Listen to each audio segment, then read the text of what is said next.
Hello guys, bagana gandhi ibsan jecha guyyaa ras hojii online baay'ee amanamaa fi akkasumas geemii salphaa taphachuudhaan nu qabatu tokko isiniif qabadhee dhufeera. Guyyaa irraa immoo kan waliin ilaallu aappii ajaa'ibaa fi amanamaa kan ta'e waliin ilaalla.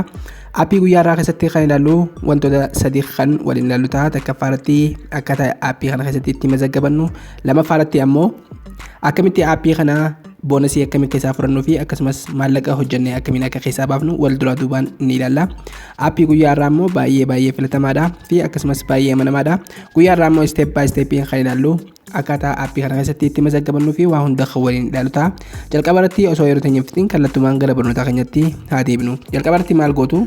Karaa Play Store keessanii ni seentu. Karaa Play Store keessanii seenuudhaan aappii nama isin garsu kana ni buufna. Aappii Play Store keenya ni seenna. Play Store keenya yeroo seennu yoo warroonni bilbila Android fayyadamtan haala kanaan seentanii buufachuu dandeessu akka kiyyaatti jechuudha. Namoonni iPhone qabdan immoo karaa Apple Storein buufachuu dandeessu. Erga karaa Play Store kiyyaa seenee haala kanaan tokkoffaarratti iddoo search kanarratti maaliin jee barreessa? Gold Hunter jee barreessa. Gold Hunter jettanii ni barreessitu haala kanaan. Sana booda search ni gootu. Erga haala kanaan search gootanii jalqabartee haala kanaan isiniif daa kunoo aappii jalqabartee argamu kana download ni gootu bilbila keessan irratti. Fakkeenyaaf an download ni godha. Install na ta'u jira bilbila kiyya irratti. Haala kanaan erga install goonee bilbila keenya irratti step by step akkamiin akka mazaggabanuu fi akkasumas aappii kana keessatti boonasii akkamiin akka furannu isin agarsiisa. Jalqabartee erga haala kanaan download godhatanii isa open jedhu ni filattu.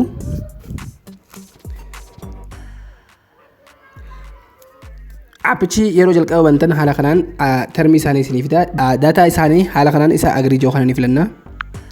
Sana booda akkuma aappii duraanitti akkamiin akka mazaggabannu isiniif fida. Karaa gabaabaa haala kanaan yeroo isiniif fidu isa Google joo kana ni filattu. Isa continue with Google joo kana ni filanna. Erga haala kanaan continue with Google filannee emailota isaa hojii connect godhuu barbaannu haala kanaan jala kanarratti Google hojii nu fida. Emaila kan barbaadan tokko ni filattu. An fakkeenyaaf emaila kana keessaa isa jalqabaa ni filadha. Haala kanaan isa continue ammallee ni godha.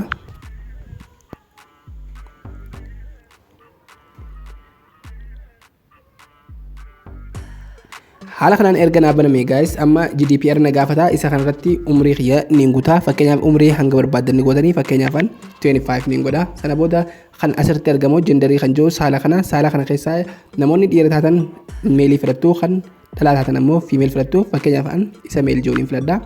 Sana booda isa jalaa kana optionalidha fetanii bantan fetanii dhiistanii sana booda isa continue jiru kana ni filattu. Isa continue nunjoo gizee nu filannu kun akkuma agartan isa okkii joo kana notification ni filattu. Haala kanaan aappii keenya guutumaan guututti banannee jirra guys. Akkuma agartan gubbaa kanarratti wanti inni 0 naa kannee jira. Akkaawuntii aappiin kun 0 naa kannee jira. Kana amma boonasii akkamiin akka fudhannu wal duraa duubaan isiniin agarsiisa. Okay guys, amma haala kanaan mazaggabii keenya guutumaan guututti xumurannee jirra jechuudha. Kana booda namoonni viidiyoo kana ilaaluu jirtaniif ammoo boonasii akkamiin akka fudhatan isiniin agarsiisa. Iddoo dhumaa kanarratti ni filattu. Fakkeenyaaf iddoo maallaqaa kana ni filattu. Mallattoo kana jechuudha. Mallattoo kana yeroo filattan haala kanatti isin dabarsa. Sana booda gad deemuudhaan ammallee gaduma deemtu. Gama dhumaarra ni deetanii kun akkuma agartan referral link isa joo kana iddoo banaa kana ni argatanii isa kanarratti waan amma isiniin jee ni guutu enter joo kanarratti maal gootu to be hunda isaatu qubee gurguddaan gootu 1 NUP haala kanaan asirratti ni gootu. Sana booda isa submit yoo haala kanaan as jalatti ni filattu.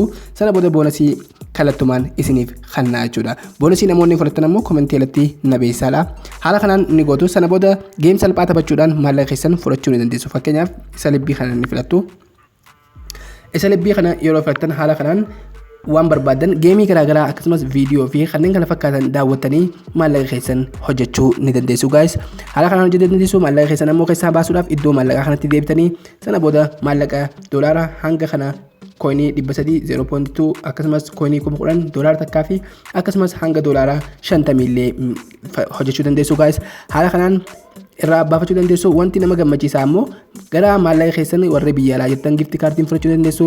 Warri Itoophiyaa keessa jirtan immoo moobaayil baankiingiidhaan maallaqa keessan kallattiin fudhachuu dandeessu. Akkuma nama dura viidiyoon maallaqa irraa baasee isin agarsiisetti kunis aappii baay'ee amanamaati. Viidiyoon kun immoo akkaataa mazagabbii qofaaf $5 itti fudhatan isin agarsiisa.